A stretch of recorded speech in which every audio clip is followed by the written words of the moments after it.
Hey guys, I'm Hunter Engel.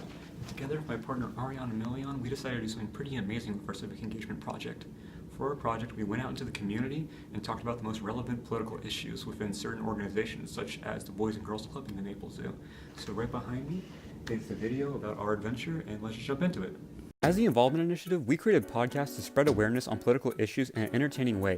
Being politically engaged is of utmost importance for the functioning of society, so we aspire to make politics interesting and accessible, hoping to get the public more involved. For our first podcast, we went to the Boys and Girls Club to learn about the perspectives of the next generation of voters. Here are Levinsky and Jonathan, two bright young men who participated in the podcast. Hello guys, my name is Levinsky Jermaine. I am Jonathan Frederick. You guys are part of our podcast, right? Yeah. Yes, sir. So what did you learn from the podcast? I learned about the differences and similarities of the Democratic and Republican parties, which I didn't know before. I didn't really pay attention to that kind of stuff. I learned, what they're trying to do with our community and their different point of views. Do you think a lot of your friends aren't really educated on the different parties that well? I mean, I feel like they understand it to like a certain extent, you know, because adults, they don't tend to like teach us too much about it, you know.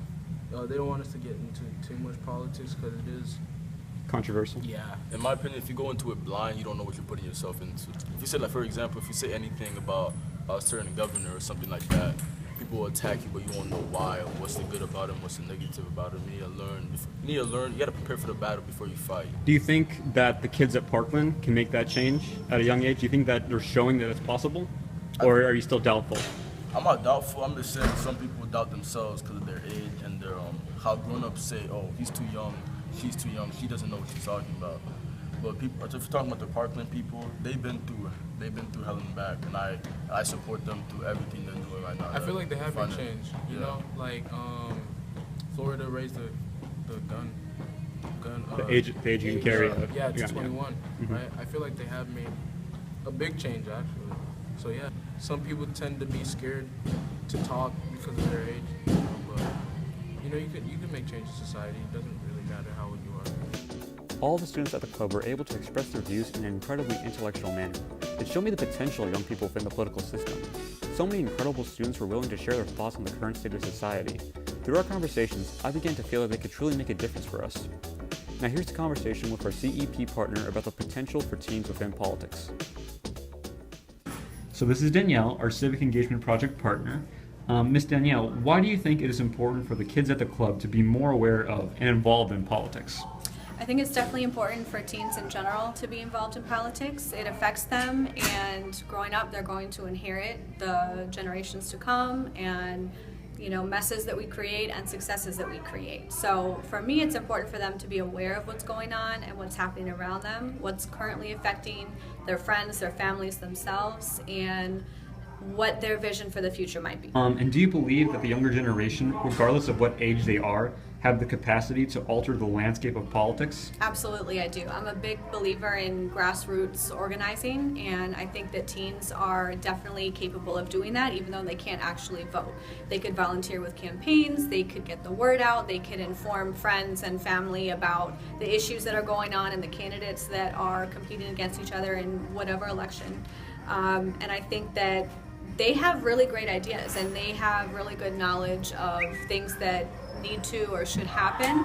So even if they're not fully understanding everything or the more intense parts of politics, they definitely have the big picture. So I think that they can absolutely do some things to alter that landscape. The next location we went to for our project was the Naples Zoo. Our purpose for going there was to have a conversation about the importance of conservation and the role that zoos play within it. Having volunteered at the zoo before, I knew that we could get wonderful information. Unfortunately, we weren't able to set up a podcast with the zoo before this video. They have to go through a bit of a system before they can comment publicly on things. However, I'm currently in ongoing talks with the zoo, and it looks like we'll be having a podcast pretty soon. Anyways, let me tell you a bit about what my duties were at the zoo.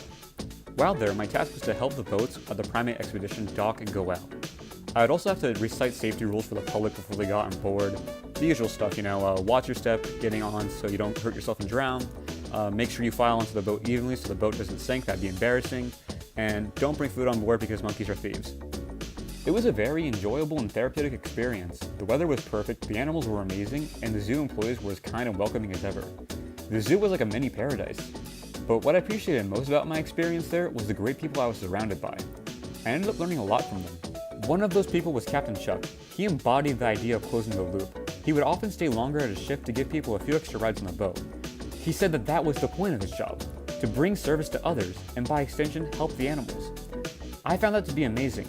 Rather than leaving on time for himself, he took the extra step for others. Even if it was something as small as doing a boat ride, he went ahead and did it for other people as a way of thanking them for coming to the zoo. That's what I think brings people back to the zoo. It's not just the spectacular animals, but the wonderful people who put in the extra effort to show their appreciation of others who help in conservation. And that is the invaluable lesson I've learned through my service learning and our class, to take that extra step for others out of kindness and appreciation. I hope that the Involvement Initiative can do the same. Initially, we wanted to record 6 podcasts at this point, but we've only managed to record 2. All the other podcasts we wanted to do fell through because of getting no responses and Ariana and I not being able to meet consistently.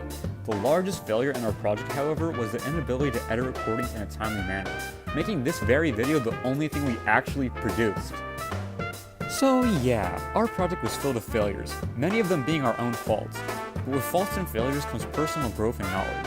Rather than giving up on this project, I intend to go at it again and do it better. Let's consider this phase 1 of the Involvement Initiative, the learning phase. For phase 2, we will have magnificent and intellectual podcasts uploaded to YouTube for the community to see on a consistent basis, of course. For phase 2, we will fulfill this goal. For phase 2, we will strive to make a difference for others. Thank you all for the great semester.